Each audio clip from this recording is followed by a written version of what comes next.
Wow, look at that. Located in leafy Cheshire at its very loveliest, this is Capesthorne Hall. Built in the early 18th century, it burnt down pretty comprehensively in 1861, but was rebuilt in the same glorious style. Magnificent spandrels, don't you think? For 20 years or so, it's been the location of a classic car and bike show, and that's what we're interested in today, so let's get on with it.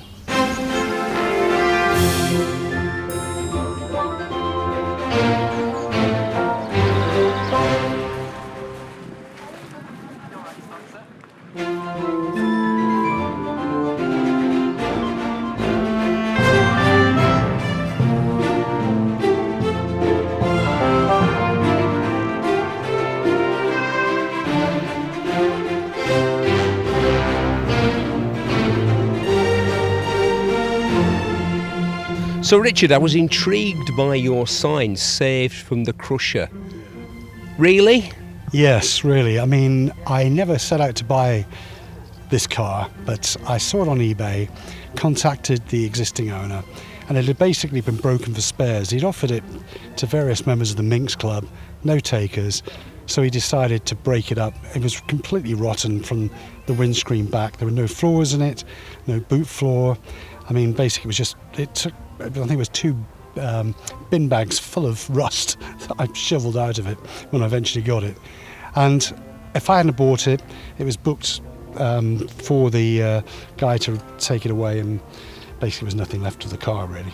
So yes, it was, I think I bought it on the Monday or the Tuesday, and the Saturday it had its appointment with the steely embrace of the crusher. Yeah, that's but very well put, Steve. But that's all behind it now, and it sits here today looking absolutely fabulous with, I would imagine, many years of work? I bought it in 2019, kept it in the workshop for a year, and then I decided I needed to do something. And fortunately, I was able to enlist the services of a brilliant fabricator over in Wakefield, Jeff at Spring Garage.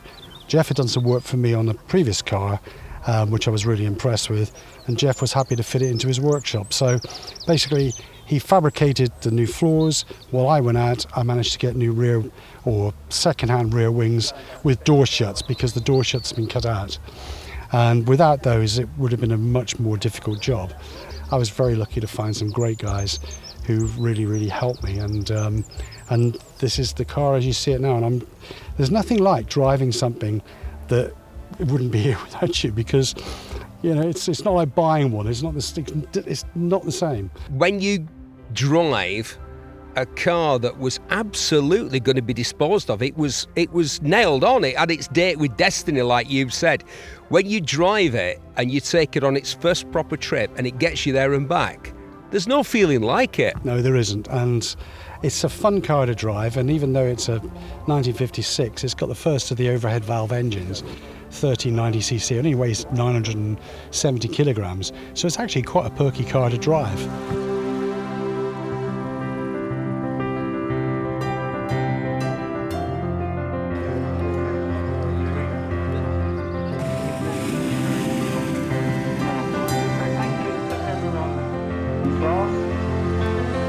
Really appreciate you taking the time to come up and join us here.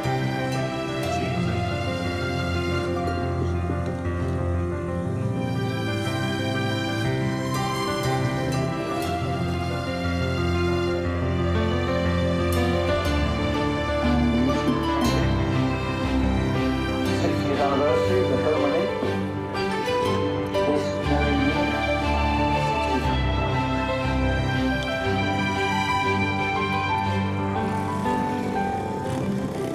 Matthew, what a great venue, Capesthorne Hall. What a magnificent property. Isn't it just? Yeah, fantastic venue, Steve. Really nice atmosphere and a sunny day as well. And a real variety of cars, bikes, scooters, everything here today. Yeah, I think we've had about 900 cars, or 900 vehicles. Obviously it's a Jaguar theme today, so a lot of Jaguars, about 100 Jaguars, a number of different regions from the JEC. But yeah, lots of individual cars, lots of unique cars, some really nice bikes, and yeah, really good selection. There's real access here as well. You can, what I really enjoy about these shows is the cars, the bikes, yes, but meeting people. And there's so many shows today have got, oh, where's your wristband? Oh, you can't go in there. Oh, you need to pay extra to go into that bit. Here, everyone mingles in together, everyone mixes, everyone talks to everyone else. It's real, I don't know, it's just less formal than a lot of shows. Is that deliberate?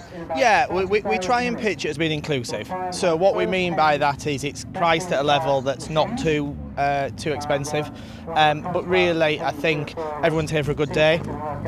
We intentionally house and locate the venues at really nice, stunning, stately home venues and estates, so there's other things to do.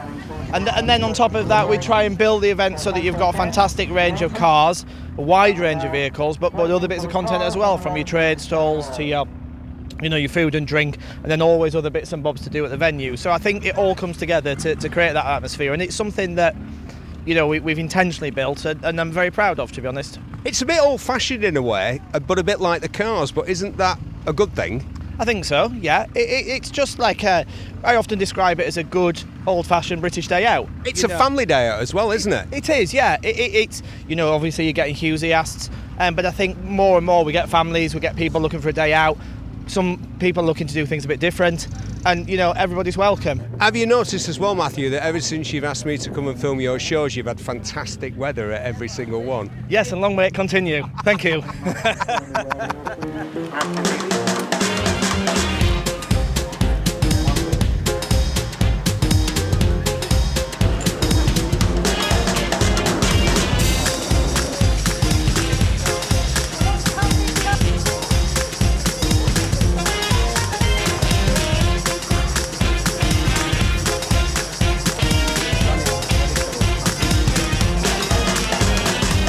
I can't believe it. I'm talking to the man from the Jaguar Enthusiast Club, and we're stood next to a blinking Daimler. Well, we have to make allowances at times, It's sort of we have everybody in the club who's either Daimler or Jaguar enthusiast at the end of the day. So, to join the Jaguar Enthusiast Club, do you have to own Cheshire region, or any region? Do you have to own a Jaguar or Daimler car? In simple terms, yes, you do, because that's what the whole club is about. It's a Jaguar enthusiast club. We're not a classic car club. We're a club that's to pick up the whole range of Jaguars from the early 1950s models right the way through to the F-types, even the E-Pace and S-Pace. We've got all manner of cars coming through. The idea is to try and give people the opportunity, if they've got a low amount of money to spend on a Jag and they've got £500 to spend, they can buy a nice Jag. An X-Type. Well, yeah, possibly, yeah. But this is, you could buy this one for 500 quid. Or a Mondeo in a different disguise, because that's what a lot of people used to say about the X-Type. It was a Mondeo with a different shell on. Can we just point out that it was him that said that, not me? Yes, I said that. Well, as you know, today is Jaguar Day, so, we're Cheshire region. We've also got 5-6 other regions here as well, so from the whole of the northwest from the Jag Club. It's a big club, internationally it's about 18,000 members. It's run in regions. A lot of the regions like us, will work together for big shows like this. I think we've got about 96 Jags here today when we had a bit of a count up this morning. And it works really, really well. Sometimes as regions we do lots of little things just as a region, but something like this we get together and we try to make best of being part of a really big club.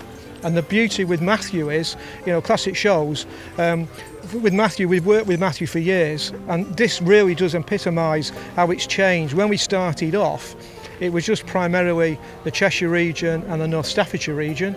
And then Matthew asked us whether we'd be interested in expanding the Jaguar Day, and we've worked with him and basically brought it into a bigger group of people.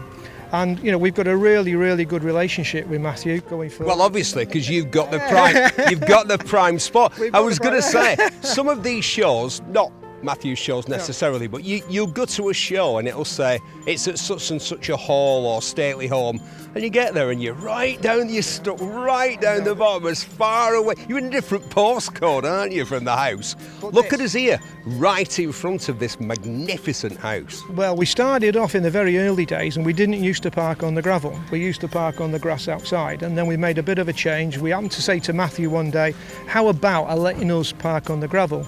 So they spoke to the owners and they said yes, but as you could expect, can you please be mindful of where you are, etc, etc.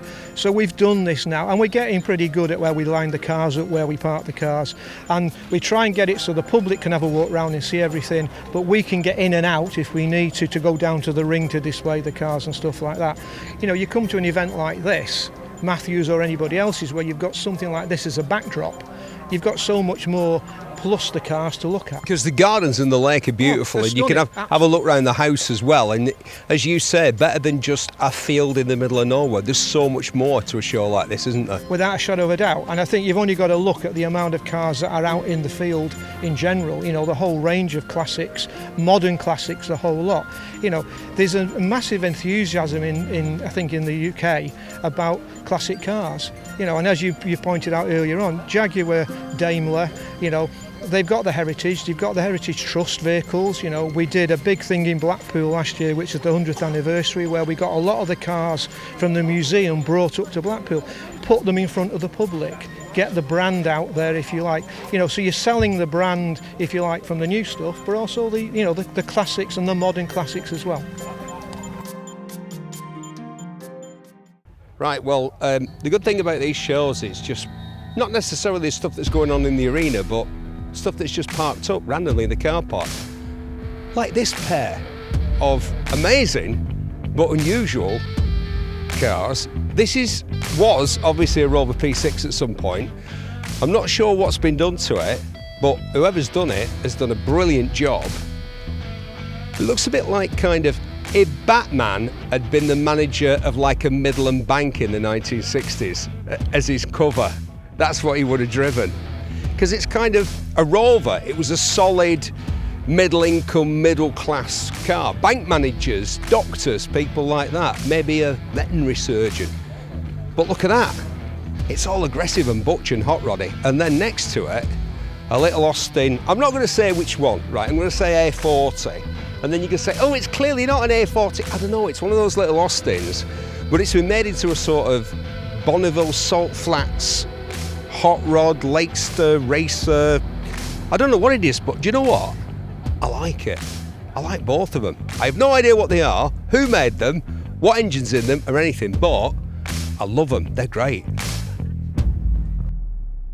So, bike of the day, Graham. Got to be pleased with that. I certainly am. I wasn't expecting that at all, to be honest. This is, I think I came here last year, but I didn't go in the ring. So it's my first show this year, and yeah, very pleased and surprised. The Triumph Trident, was it, as some people think, an ill-fated attempt to compete with the four-cylinder machines that started to come out of Japan, or was it, as I think, a fantastic motorcycle in its own right? And the fact that Triumph still make a three-cylinder machine was evidence that three cylinders was in fact a really good idea. Yeah, I mean, for anybody who looks at the history of Triumph and Meriden, they were working on this three-cylinder well in the early 60s, but it just took so long to get it out. I think, was it 67, the first triple came out? But it was somewhat of a use whatever bits they had around in terms of development, so it's only a sort of continuation on the twins, and it needed investment. Having said that, the motor, as you probably know, it won Daytona, several other races, Bordeaux. So the engine is marvellous, and you know, it got disc brake. This one's got disc brakes. The original didn't. It's got electric start, which is what I wanted. But by that time, CBA 750 got a foothold, and the reason this bike and lots of others like it went to the States and were low mileage like this one is because it needs regular servicing and tweaking, and I think that's where the Japanese had the advantage. You know, you could get on and ride and it'd keep going. This rode just as well, if not slightly better, but it needs pretty much, not continual, but it needs regular maintenance. I was a teenager when this bike came out, and I always looked at it and thought, that's one lovely looking motorcycle. It is, isn't it? It's such a handsome bike, and this colour scheme as well. Yeah, they did it in gold and white, but most of them were in Cherokee red, this one. And when the sun's out and it's polished, it's a tremendous looking bike. But if people are thinking about an older bike, if you go back before these, there's no electric start, there's drum brakes instead of disc brakes, your tyre choices are limited. Yeah.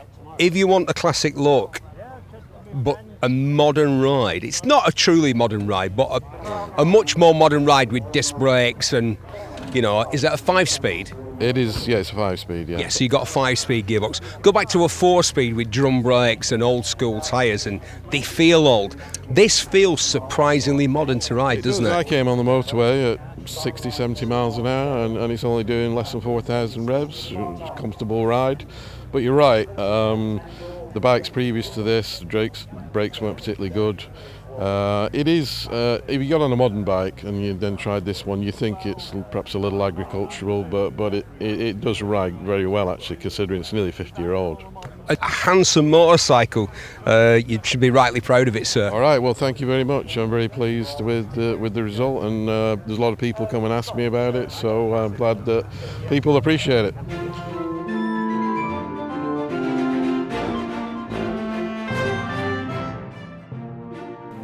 Dog of the day, well, there's always a wide variety of excellent specimens, but we did like the Chihuahua. Big personality, very small dog.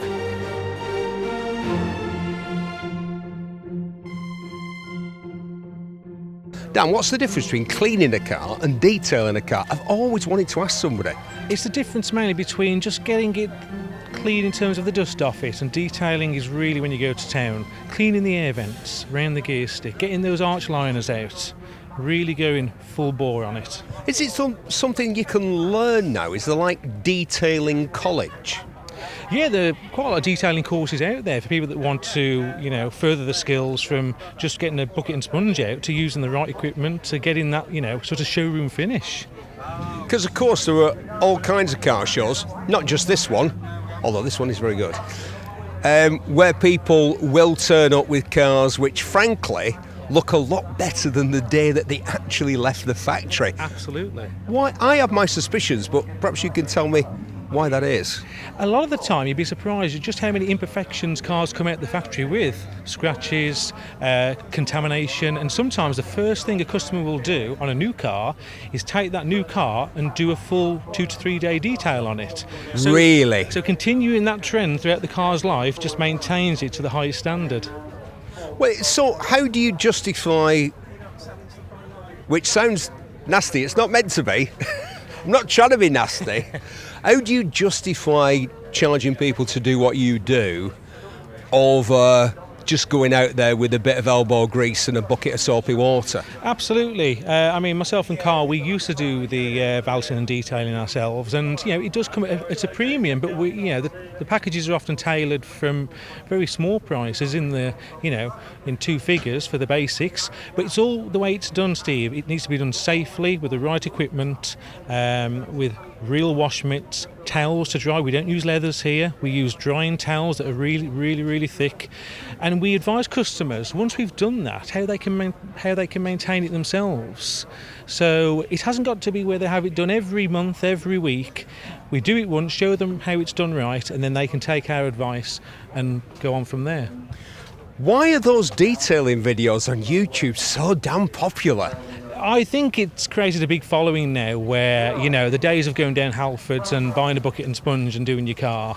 And I think a lot of people, with the way the economy is, they're holding on to the cars for longer, Steve, and they want to look after it, maintain it, rather than part exchanging it for a brand new vehicle, which, like I say, is going to have imperfections. So they're keeping them on the road for longer, and they want to know how to keep the paint shiny the right way. Because there's the wrong way to do it where you can cause more damage used and good. But you must have people bringing cars to you that are in an absolutely terrible state, thinking you can make them look like brand new, and I suppose you can for a price. Absolutely. I mean, the products themselves with the right techniques, it can bring most things back, like you say with pink paintwork that was originally red, Vauxhalls especially, Vauxhall Corsas, Astras, Mark II Golfs. It can be resurrected. If they've gone to the point of going almost white, sometimes it's gone too far, but if there's a bit of colour left and it's still a bit pink, we can often get it back to its former glory.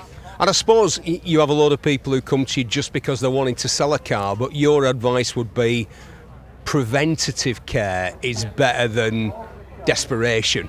Absolutely. Again, you haven't got to go to town every weekend. There's nothing wrong spending an hour on your car, doing the basics, but just every so often, get the polish out, use nice soft wash mitts, use plush buffing towels, just do everything. Treat your car like it's the pores of your skin. You want to look after it for as long as you can. But is your car like filthy dirty and full of old McDonald's wrappers and chewing gum stuck on the carpets, is it? Because it's what you do all day. No, it's actually the one behind me, which is today gleaming. But again, it's generally not too bad at all. I drive it every day, and I think it, represents me. I do like to keep a tidy car. If I ever have a passenger, I want them to be comfortable in a nice, clean car. They'll comment on it. It gives me some pleasure out of it. So, what do you get out of coming to a show like this? Is this a kind of represent who you are, what you do, and a meet the people type situation? Yeah, the classic car shows we've come to for quite a few years now, and there's such a variety of people and variety of cars. It works well for us because we have products that can be used on classics through to modern bikes as well, and there are always good events. The atmosphere is brilliant, the people are brilliant. We engage, we offer our advice throughout the day. People haven't got to spend money with us. We can talk to them for 10-15 minutes. They go away with the advice, might be in touch with us at some point, but these shows are just a good base for meeting people. And finally, can I just ask you if you stood further up this hill than me to make me look short deliberately? I have bowed down a little bit. I can stand taller, but I'm not short. He stood further up the hill than me.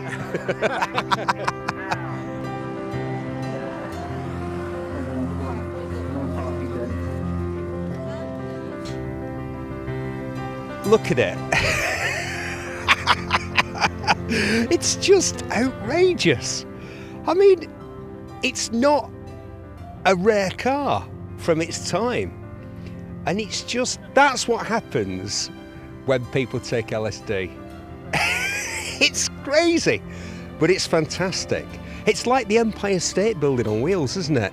And I love the fact that it says limited, when absolutely the last thing that car is, in any way, is limited.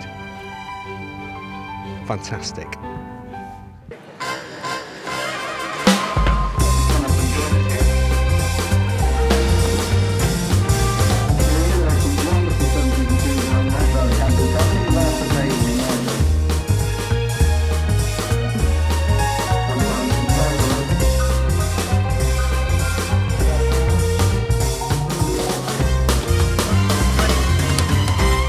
Time for Car of the Day. Fittingly, it's a Jag. Jaguar is the featured mark here at Capesthorne Hall. It's this lovely 1960 Jaguar Mark 9, 4.2 litre straight six, top speed of 115 miles an hour, which certainly wasn't shabby back in the day. The poor man's Bentley. But when you think you could have had it for a third of the price, not half, a third of the price of the equivalent Rolls-Royce or Bentley, it was certainly a bargain. And in 1959, my grandfather took my mother down to the Earls Court Motor Show on the train, and he test drove, because they used to do that back then, the wonder car of the day, the Citroën DS. On the train, on the way back, my mother said, "Father, shall we be having a Citroën?" And my grandfather briefly put down his copy of the Daily Telegraph and said, "Certainly not. We should be having a Jaguar." And he bought one of them, just like that.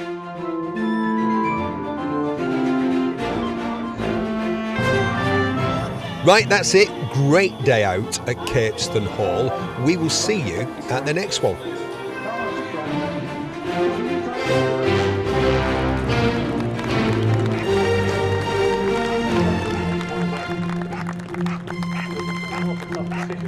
Genuinely.